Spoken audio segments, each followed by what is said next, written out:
Vamos mergulhar nessa história. Como é que uma única ideia, uma ideia poderosa, não só cria uma empresa, mas vira de cabeça para baixo uma indústria inteira? Essa é a improvável jornada de sucesso da Remex, uma empresa que sobreviveu à beira da falência, à traição e a uma tragédia pessoal para se tornar uma potência global. E tudo isso baseado num princípio surpreendentemente simples. E a nossa história começa aqui, com essa imagem.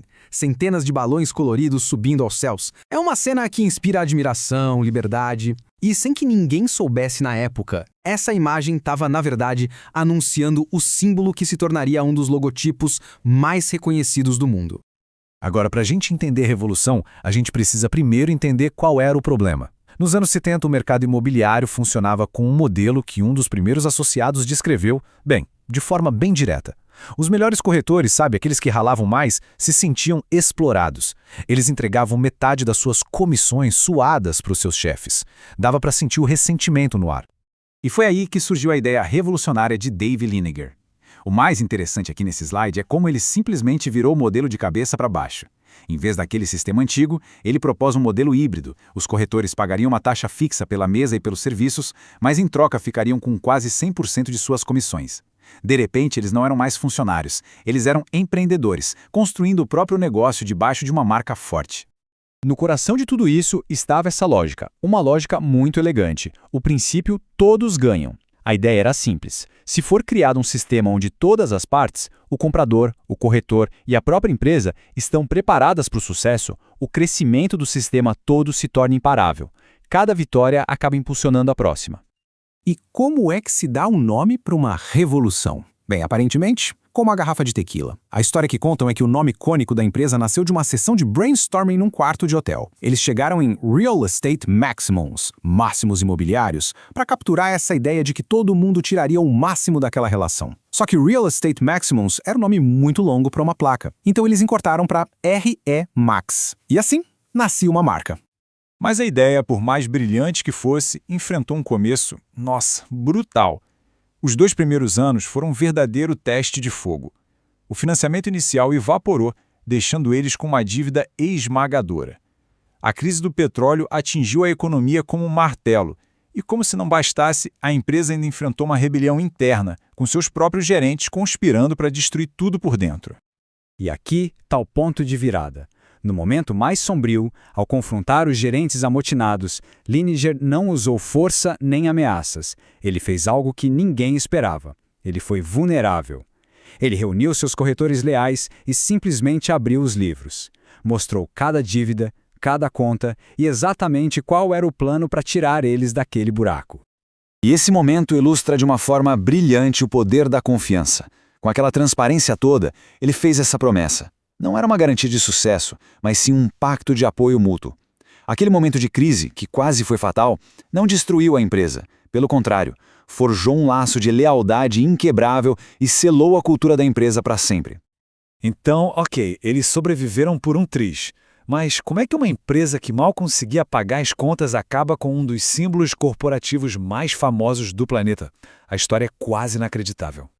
A resposta veio por puro acaso. Liniger e um colega estavam num bar quando olharam para a TV. E lá estava, o balão de ar quente da Remax, que eles usavam só como uma coisa divertida para eventos locais, flutuando em rede nacional no famoso programa da Dinah Shore. Ela estava transmitindo de um festival de balões e a câmera, por algum motivo, vivia voltando para o balão deles.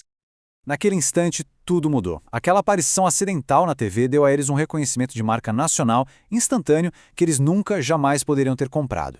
Eles perceberam que o balão não era só um balão, era um símbolo de liberdade, de ascensão, de voar acima da concorrência. Liniger abraçou essa sorte e o balão se tornou o logotipo oficial, um ícone inesquecível. Essa capacidade de sobreviver aos primeiros anos e de transformar crise em oportunidade fez com que eles se identificassem profundamente com a história do explorador Ernest Shackleton. A filosofia de liderança dele, focada em perseverança e em manter a equipe unida contra todas as probabilidades, se tornou um modelo para a cultura da Remax. E essa mentalidade de liderança Shackleton seria colocada à prova de uma forma que ninguém poderia imaginar. Em 1983, uma tragédia pessoal atingiu o coração da empresa. A cofundadora Gayle May, a alma da companhia, sofreu um acidente de avião terrível que a deixou em coma, lutando pela vida. Diante dessa escuridão, A resposta da empresa foi a personificação da sua cultura. Dave Lineker nunca saiu do lado dela, sussurrando palavras de encorajamento o tempo todo. E toda a família Remax se uniu, não por obrigação, mas por um profundo sentimento de lealdade.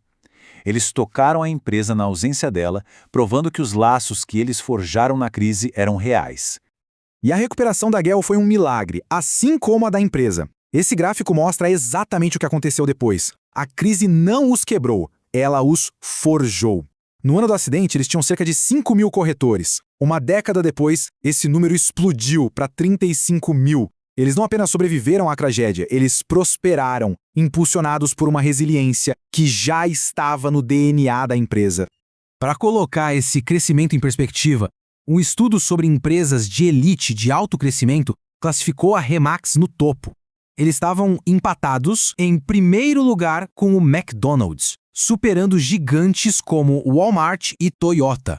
Isso provou que o modelo Todos Ganham não era só uma boa ideia, era uma fórmula de classe mundial. Então, como eles administraram esse crescimento todo? Adotando um princípio operacional-chave que eles chamaram de liderança paceline, que é inspirado no ciclismo de equipe. A ideia é que o líder principal se envolva pesadamente no início de um projeto, usando sua influência para cortar o vento e criar impulso. Depois que o projeto ganha velocidade, eles recuam e deixam a equipe capacitada a levar até a linha de chegada. A pesquisa por trás dessa história toda resume o sucesso de empresas como a Remax em 5 fatores essenciais. Primeiro, um foco obsessivo no crescimento. Segundo, alinhar todo mundo em torno dos pontos fortes da empresa. Terceiro, construir e proteger sua marca com unhas e dentes. Quarto, equilibrar inovação com operações eficientes. E quinto, ter aquela liderança carismática no estilo Paceline. E no final, a jornada deles fecha um círculo completo. Da beira da falência, da traição e de uma tragédia pessoal inimaginável, a Remax provou uma verdade fundamental. Ao construir um sistema focado em capacitar cada indivíduo a vencer, eles criaram uma organização que, como um todo, se tornou absolutamente imparável. Isso nos deixa com uma pergunta final para refletir. A história é sobre o mercado imobiliário, mas o princípio é universal. Então, fica a questão. Como o princípio todos ganham pode criar um impulso imparável no nosso trabalho, nos nossos projetos ou até mesmo em nossas vidas?